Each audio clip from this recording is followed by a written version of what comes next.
Hello, friends. I'm your host, Dave Layton, and welcome to Signs of Our Time, discovering America's heritage, one sign at a time. This podcast is designed to provide the story behind the story found on America's roadside historical signs. In my early years in the Air Force, I had the honor of serving as an instructor in Air Force basic training.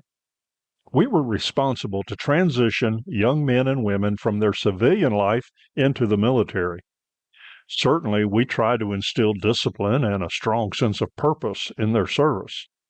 We did this in different ways. For example, the barracks had to be set up and maintained in a certain way. How they dressed and conducted themselves was another way.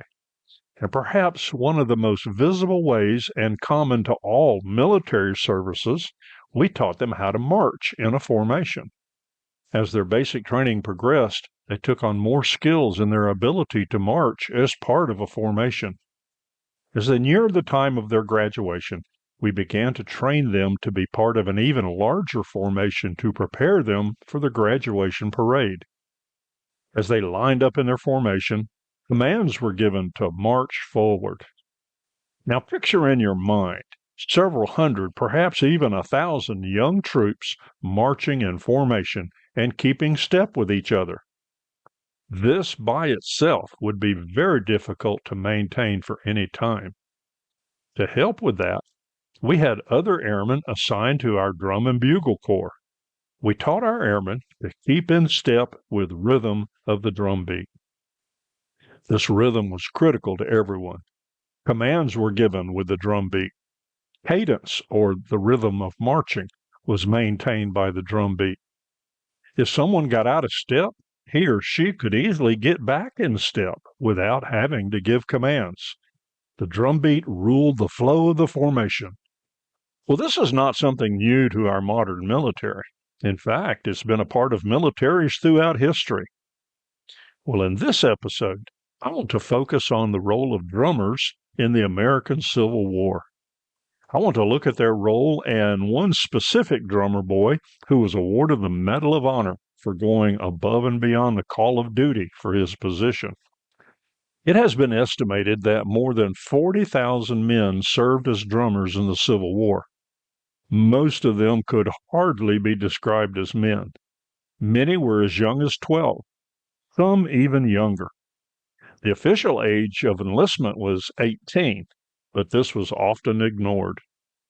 We certainly know the importance of the role of buglers in signaling commands, but drums were used for this also. And like the drummers we have today in our military, the drummers in the Civil War had the important role of signaling orders and controlling the movement of troops. There's just something about marching to music that far surpasses simply marching to the cadence of a sergeant. The impact is immediately noticeable.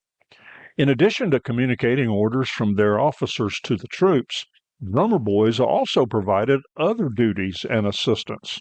For example, many served as stretcher bearers to help carry the wounded off the battlefield.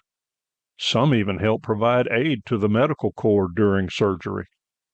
They were frequently used as messengers, thus freeing up combat troops. Some carried ammunition to the troops, and they assisted with camp duties, such as caring for horses, assisting with feeding the troops, and almost any other duty as required. And yes, some picked up a rifle and directly participated in the fighting. Most drummer boys did not carry weapons or directly participate in fighting, but even so, they served close to the battle to perform their messenger duties, so there was danger involved. Many were killed as they performed various roles. When the battle began, drummers generally moved to the rear. So you have an idea of the importance of drummer boys. There were many that served with distinction and received special recognition for their bravery. In fact, there were 8 Civil War drummer boys who received the Medal of Honor during the Civil War. I want to look at one specific drummer boy from Kentucky that was awarded the Medal of Honor. His name was William Horsfall. William Horsfall was born in 1847, so he would have been legally too young to join the Northern Army when the Civil War started.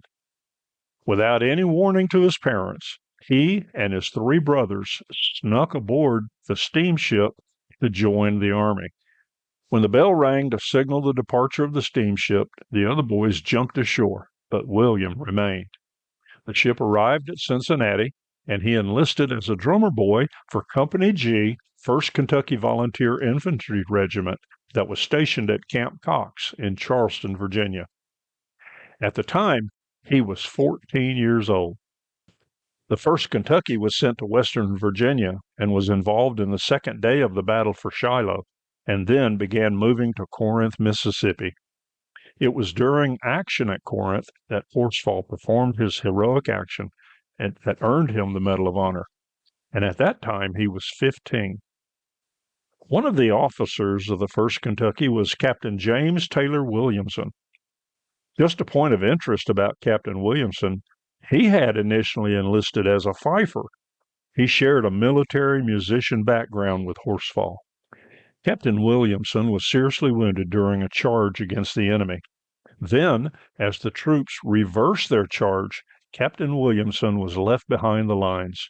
Another officer asked Horsfall if it was possible to rescue the captain. Horsfall leaned his rifle against a tree and ran through enemy fire to reach Captain Williamson.